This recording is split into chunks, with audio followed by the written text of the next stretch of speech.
How to get players with their characters to be active in a sandbox campaign when you drop them in at the start. How to get them to care to get up and be active with their characters.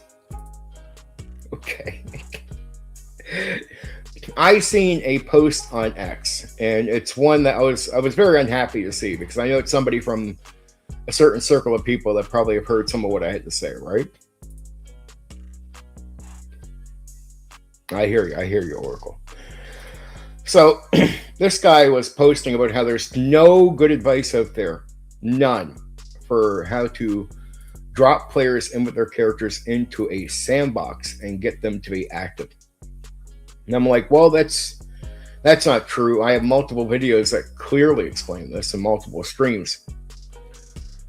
So there's definitely some things you want to do, but initially at the start, there's the most simple way I've ever picked up. And it's something I learned from Game Mastering for Traveler. So Traveler has a very simple way, because it's a sandbox. Like if you go back to first edition, it's a sandbox. And Traveler has a genius way to guarantee players will be active, push on active with their characters. It's a common sense way. And so what they do is in Traveler, you call it pressures. So it's okay, like say the players with their characters could owe some money on something. When you start the game off, give them a situation where they own something and they got to pay for it in a certain amount of time.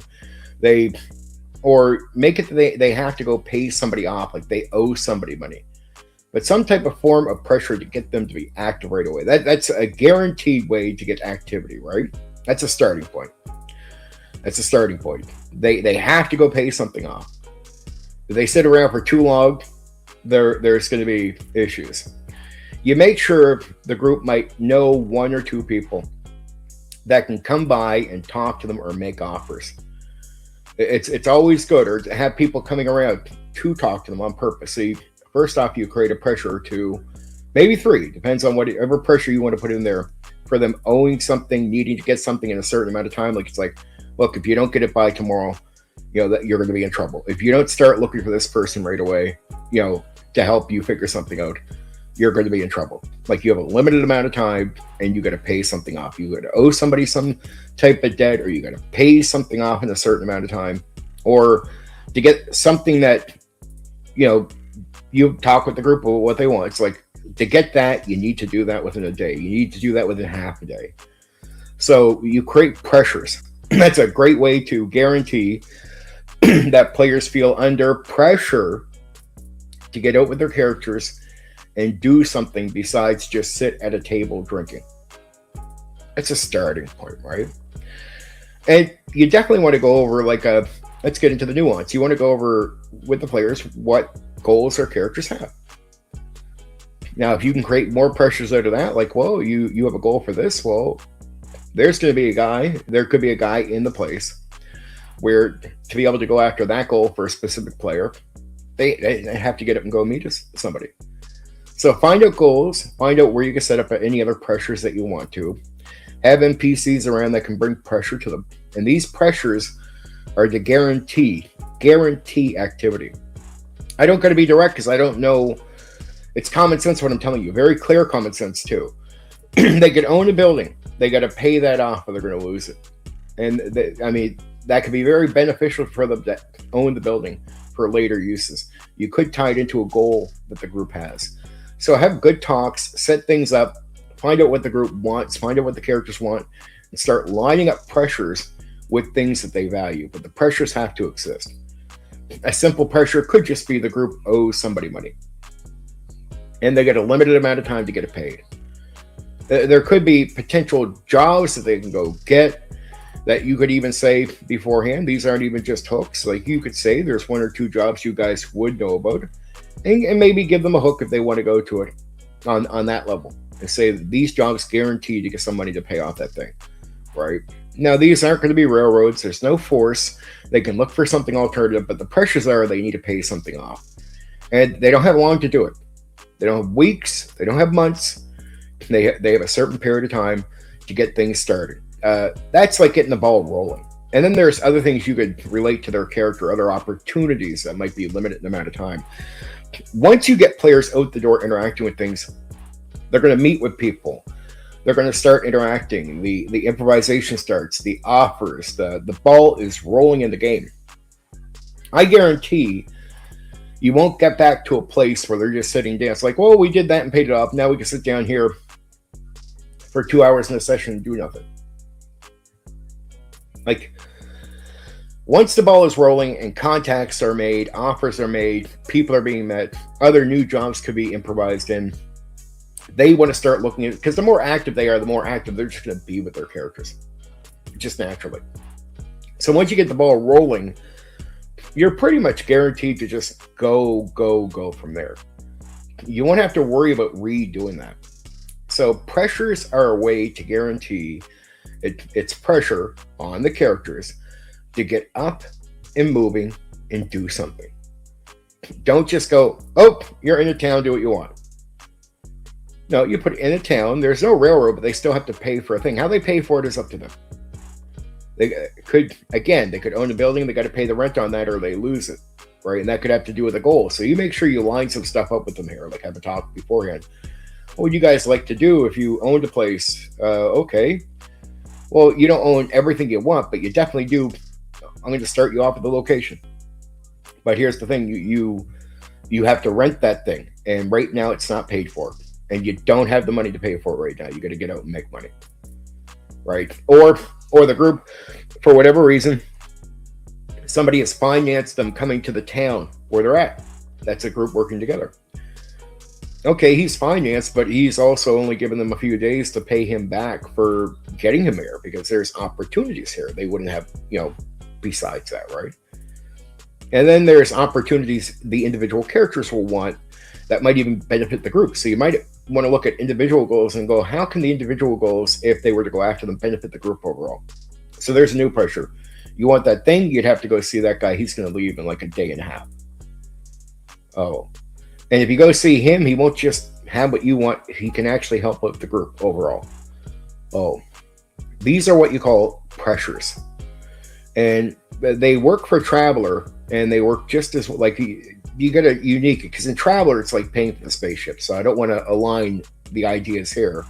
When you go back to D&D, those same pressures keep you moving as players. Right? It's not even about worrying about carrying. It's just they want to play a game, right? So you need to give them a reason to get up and move. If they only have so much time, they'll get out and want to get it done. They'll know they're limited. There's pressure on them to pay that thing off, to get the job, to get an agreement. Right? Now, it could be that they only have a week, but I mean, how long could it take to do a job to pay somebody off? Could take days. So you want to put pressures on them that guarantee they have to get up, or the world's going to roll them over. They're going to lose opportunities, have somebody want to cause trouble because they're not paying them money back, lose the building they have. The guy who could have helped out, a certain character and helped out the group, well, he's going to be gone by tomorrow. Sorry, you didn't make a move. He's gone. Right? It's like, where he is right now, but what if you wait a few hours and go see him then? But what if he's not there? Right? So pressures are to get people, the players, up and moving with their characters right away. It's not like a railroad. You're not railroading. You're putting pressures on to guarantee they have a reason to be active. This gimmick works in the Sandbox, a Traveler, really well. Right? It's a guarantee work. So that's how you guarantee get players up in the Sandbox and going. And I guarantee you 100% it will work. It will work. Like 100% of the time. If you just put players down with their characters in a town and say, go ahead and do what you want, that's not the same thing. Now, you're not even forcing them how they deal with the thing. It's not like a forced railroad. There's no, like, you have to go pay that guy off. There might be consequences, but you can do whatever you want. Yeah, you can still sit in the inn or the tavern and look at the wall and drink if you want to do that. But your opportunities to get something done, to go meet somebody, they will waste away really quickly. So it's pressure, and you could have NPCs coming around offering them opportunities. Like I heard you guys are trying to make some money. Yeah, well, I have an opportunity for you. Okay, but it's an offer. They can turn it down. Remember, it's a sandbox. There's no forced railroad here, so it's all players will choose what they want to do. But opportunities become pressure because it's like, well, you got to think they owe money, and here's a chance for a job. That will get you the money you need to pay the place off. Okay, they can consider that if they want to. If they don't want to do that, they can go do something else. So sometimes you just say you put hooks into the town for them. Sometimes you can just bring the hooks right to them. It's like, you guys know this guy. He's actually walks in. Oh. He's going like, guys, I have an opportunity for you. It's like, here's the hook. So pressures, opportunities, you want to create those opportunities, chances, and pressures to pay. Opportunities to get what an individual character might want and help with the group.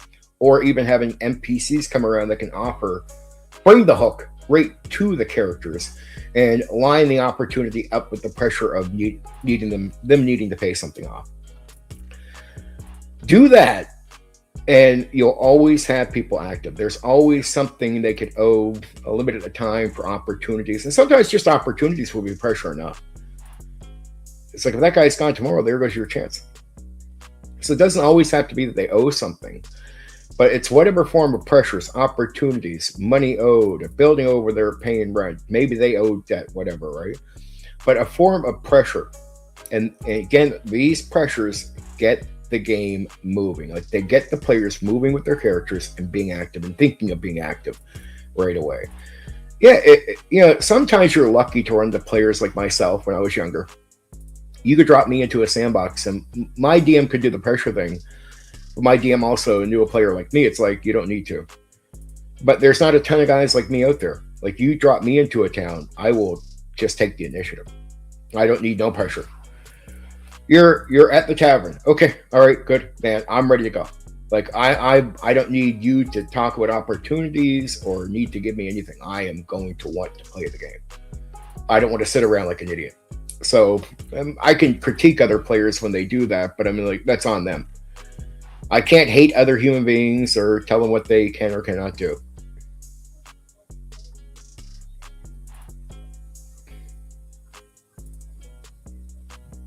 But it's Oracle, if you just do it right from the get-go, you're guaranteed safe. So if you're someone who's ever, or you know anyone who's ran into the problem where there's players like, oh, I don't know what to do. I don't get that with people. Like, I'm so different that I sort of get it. There's enough people out there that are just like that. But I'm like, dude, if you put me into a game and give me freedom, I love freedom. I don't want to waste it. I don't want to just do nothing with it. I'm ready to take the initiative. And I don't need somebody to intellectually, in some detailed way explain to me that I have to take the initiative. That's obvious. Players should know that going into the game. But regardless, a lot of guys out there either don't explain it that well, or some players don't take in things that well. Like, you guys got to take the initiative. They still don't. Sadly, that's a lot of players. And it's only a minority of players that really extremely take the initiative when they're given complete freedom. That's just the sad truth. Even though you think that would be the obvious thing everybody would do, right? They don't. A lot of players don't take the initiative. But it could help. Like, I tell other people, it's like good to have a good talk with your players about their goals. Make sure it's like, yes, of course, you don't have to have the character fully developed on who the character is, but there should be goals for characters going into the game. It's like, you don't have to care about backstory. What about goals? If you treat the game like it's a board game, and it's just Tom the fighter, Tom the cleric, Tom the whatever, and concepts of giving a damn about goals or anything like that would sort of tie to background. If you don't care about that stuff and you put them in a sandbox, okay, you might numb out their minds for the board game approach. To me, that's not a proper tabletop role-playing game, which is not a board game. It just has elements of a board game in it. But if you treat the game like a board game, you're toast. In a lot of cases, you're going to be toast because the majority of players are not going to take the initiative. So if you say, Tom, we haven't talked about your goals because we don't even care about your background. I'm just going to put Tom the fighter here, and I'm going to put like Earl the cleric over here. It's just the players' names. It's not even a unique character. Yeah, just say, okay, Tom, what do you want to do with your whatever character? The reason Tom is going to be lost is like, dude, is what direction to the dungeon so I can fight the goblins with my fighter? Because Tom has no goals with the character. He has no backstory at all with the character. There's nothing beyond, I'm here to play in a dungeon in a D&D game. That's it. That's all Tom's going to know. So it's like,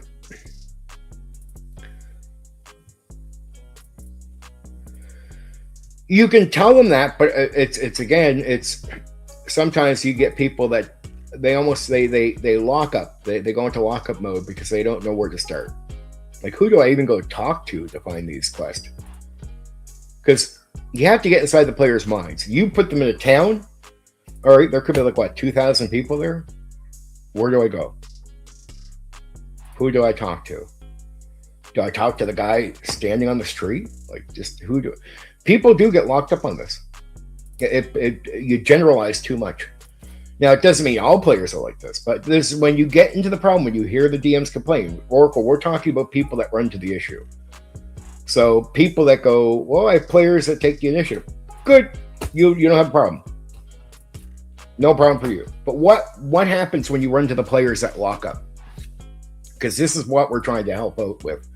It's not trying to help with players that already take the initiative. Good, they take the initiative. Good, whatever. They talk to them. DMs that have a system that works for them and whatever players they have seem to work off it. Good, okay, you don't got the problem. Don't need to help you. I mean, you can listen, whoever that is, and maybe what I'm saying helps you, but what happens... clear my throat there for a second. Sorry about that. But what happens when you run into the players that lock up or run into a DM who's constantly running into these issues? And some guys out there do. And I'm like, well, and I mean, even under explanations, Oracle, they'll be like, you got to get out there and do your thing. They'll be like, okay, you got to go find the hooks. Okay. But that means take an initiative. You're telling players that are going to have a hard time taking initiative to take it. And if you're too vague, like, just get out there and pick the quest. They're lost. You start the game and they're like, they almost start looking to see if you're going to throw them a hint. And a lot of DMs won't. They actually hope that simple explanation gives them the idea they got to get out and go ask questions and go look. And that's what they should do. But they don't even know. Especially if it's your first time throwing players into a sandbox. First time players in a sandbox can get very confused because they do not know the rhythm. Like, do I get up and ask? Do I wait for you to bring somebody to me? Like, because there's a lot of vagueness in the way it's been explained. And DMs will do this. Sometimes DMs will tell you something basic and they'll bring something to you, right? Well, I'm glad you do have a group like that, and quite a few DMs do. So I'm very happy when DMs got this figured out for themselves, and I don't always think they need my advice, but I think when I give it advice, I also look at guys like you and just say, it's not that I think I have to give you advice because you don't need it, but you should always look at conversations like brainstorming. So even if you have good ideas, maybe I mention an idea that'd be useful to you. Like, oh, I can do it myself, but I like that idea. I'll take that for my game.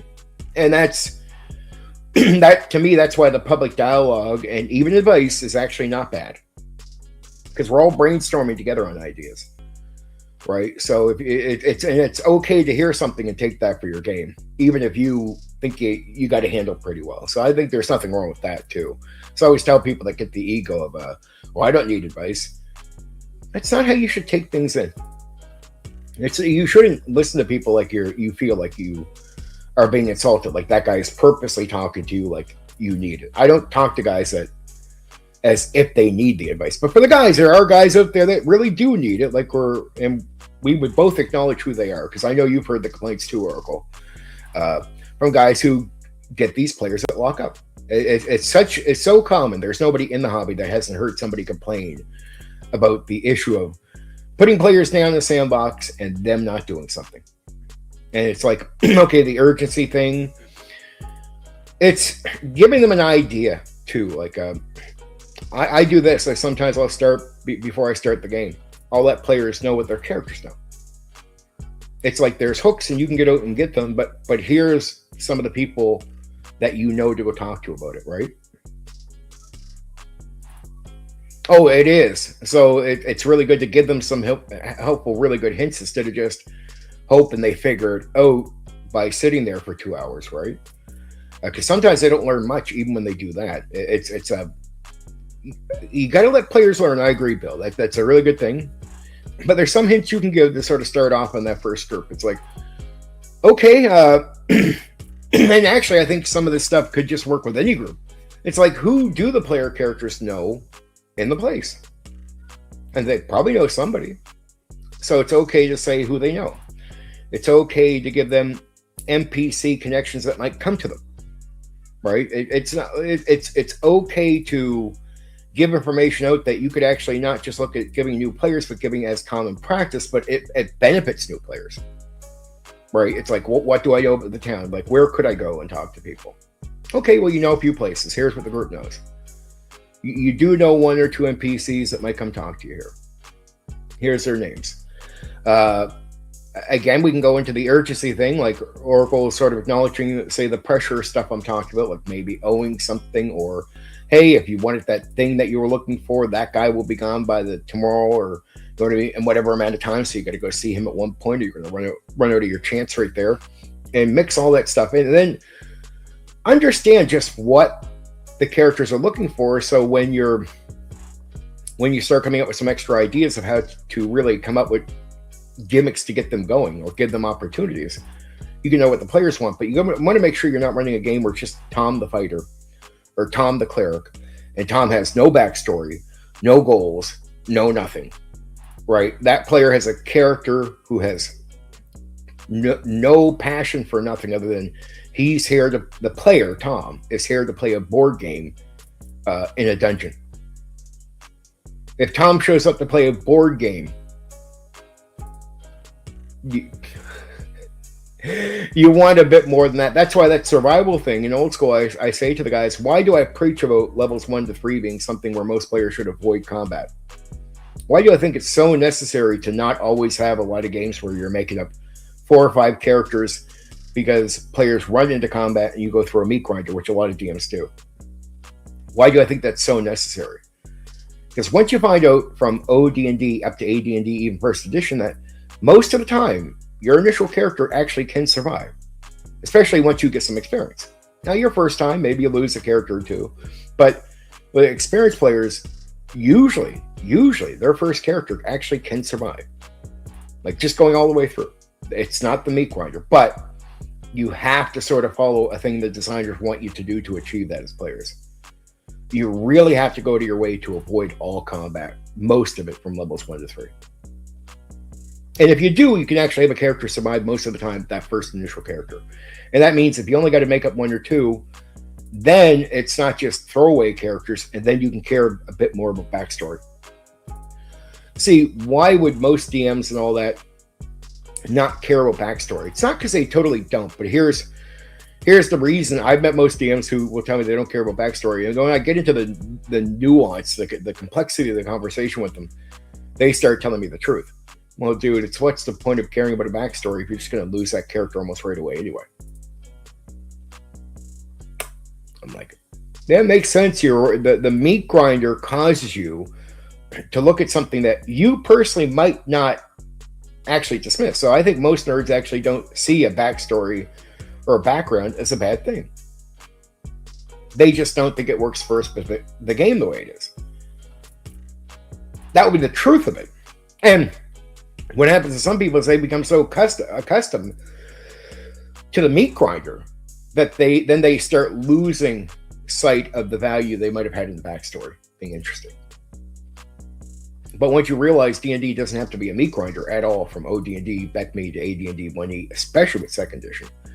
Once you realize it doesn't have to, Well, then you don't got to make up usually 5 characters in most cases, and you can start giving a damn slightly about backstory and goals and things like that. And for a sandbox, having goals and having some idea of like a bit of a backstory coming in gives you something as a game master DM to feed off of, creating some of these ideas, even creating the hooks that you have. You could be aligning with goals and whatnot, right? So it's really good to know as a player and as a DM that the character should be avoiding almost all combat from levels 1 to 3. Almost all of it. And what characters should be doing going into a dungeon is mainly there to only get treasure and get out. That means they don't get to complete the dungeon, so that's not the point of the dungeon. That's something else a lot of old school players have to learn. Dungeons don't need to be completed in most cases. Like not even like right away anyway, not till later. And if there's nothing exactly tied to them, then they're just a place to get goods. Well, if that's the case, I mean, you sort of use it like a loot place. You go in, if you can get something good, you get in, you get out. Do you always have to get to the boss? No, it's not a video game. You got to stop looking at the game like a video game or like a board game. So it's actually okay just to get in, get some loot. Oh, we got something, let's get out. Like if you fill most of your pockets up and you're still looking, I think there's something wrong there. And that happens with a lot of players, and the DMs are pushing it. They'll actually be quite hefty on the gear they got. It's like, dude, no, get out now. Right? Like if you got some treasure, get out. Get out. And it gives you all kinds of ways to get experience points outside of just doing treasure. But you can avoid almost all combat with no experience early on. And you should. Most part, you should be doing that. And what you do with the money, even if you're getting out without enough for a level, you're still getting out with some money. Right? That's enough. That's experience already. And you can get better gear. So you're more protected. So even if you're pushed into a fight, you could maybe kill the leader, get them to back off really early, not get killed right away. And you're also going to try to wisen up with making sure you're not dealing with too many traps. And here's the benefit for most players. A lot of DMs don't use traps anymore. Like barely use traps. It's not the same game as it was. So don't go in looking for combat. Don't go through a meat grinder and you survive. So you should be doing that, and a lot more characters survive. And then once you realize that most characters can survive, you as the DM and player of old school D&D, from OD&D to back to AD&D 1E, you can start seeing why a backstory might be okay.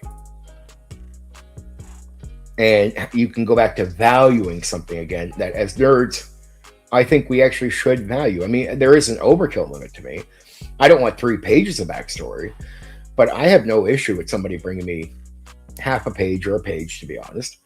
Right? And then you feed into that, especially with sandboxing. It's great for coming up with new ideas. Like it's like you read through it, it's like, and you got to make sure most of the goals or stuff that lines up for one character can actually be applied to benefit all characters. So you're not just doing these separate stories, right? Just in case for some reason a player can't show up, well then even if you go after that job, it's still good for the group. So you want to make sure you know how to measure that in there. And then it's going to give you ideas. Like their stuff should be able to feed into your brainstorming and your own ideas for what you want to create. And the idea of the sandbox is really you're building the game around the player characters. You're not building a railroad. Actually, you should be intending to want to build around what they want, their goals. It is about their actions and what they want. And the game becomes about them in that way. Right? It becomes about them. It becomes about their actions.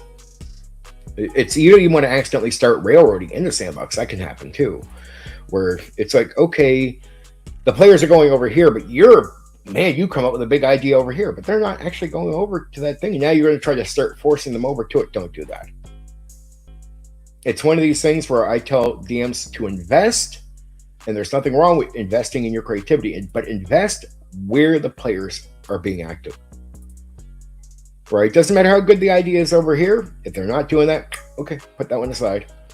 I mean, if they come back to it, fine. But if they don't, stop investing passion into that. always focus on investing where the players are putting their time and effort. That's how you get overall, everything I just said is a good way to make sure, and especially old school D&D game, how do you drop players into a sandbox and start applying everything? Well, a bit of background helps.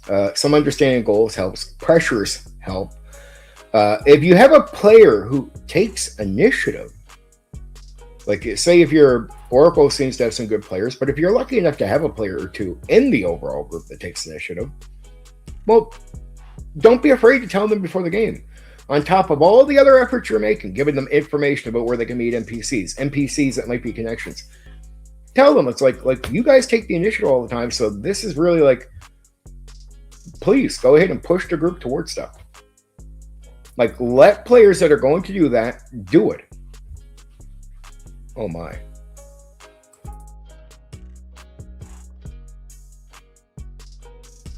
Okay, sorry. But it's you let that happen. You let that happen. You know, players are going to, if you're lucky enough to have players to take the initiative, just say, like, here, it's not about leading the group, like leaders, but definitely tell them, like, hey, I really appreciate if you guys know what you're doing, like, to definitely push the game. Don't be afraid to say that to them. If they naturally take initiative, make sure you're on them to do it. It's like I will talk to players that are very active. Say I got a shy player coming in, or just a player not talking much, right? I will definitely look at my players that are really socially interactive in the game, like talk to their characters, really talking character, really talk a lot in the game. I'll be like, well, you know, when we get players that come in that are shy, man, I really expect you guys to give them some time. Like, let's take advantage of what you do and what you bring to the table. Like, on top of it's going to be a funner game overall, since you're socially interacting with the setting. You can also make it more fun for the other players. You can improve the experience for the other players, right? So I definitely ask players that are more socially interactive, if you know somebody shy, put some stuff on them. And guys that are like really, I talk to well, I'll put an NPC on talking to a shyer player with their character, and right away my good players will go ahead and start talking to them, and that's just to get them out of the show, right? But there you go. There's my sandboxing advice for getting players up and going.